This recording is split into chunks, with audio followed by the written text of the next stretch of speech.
ચાલો, હું જાગૃતિ ચારણિયા બિલખાથી તમે જોઈ શકો છો. આ આપણો વજન ઉતારવાનો પાવડર.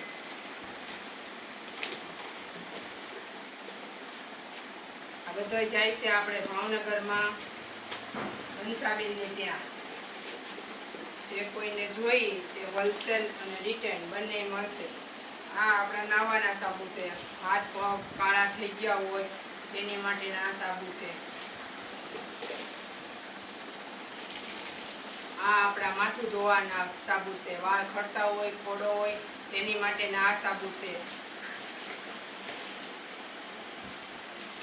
આ આપણે ખીલ હોય, ખીલના ડાઘ હોય તેની માટેના આ સાબુ છે. આ દાજુના છે. તડકાને લીધે દાજુ થઈ ગયું હોય કે કાળા કુંડળા થઈ ગયા હોય તેની માટેના આ સાબુ છે. આ કેસુડાના સાબુ છે. તડકાના લીધે લૂ ન લાગે આ સાબુ વાપરો તો. અને આ શરીરમાં ખાજ આવતી હોય અથવા ઝીણી પોટકી થઈ હોય શરીરમાં તો તેની માટેના આ સાબુ છે. આ ફેસ પેક છે. દહીંમાં અથવા દૂધમાં તમે લગાડી શકો. 20 મિનિટ રાખીને કાઢી નાખો. આ ફેશિયલ બાર છે. આખું ગઈ નાખો તો ફેશિયલ જેવો ગ્લો આપે. આ નાઇટ ક્રીમ છે. રાતે મોઢું ધોઈ અને આંખને કુંડાળા હોય તેને માં લગાડવાની.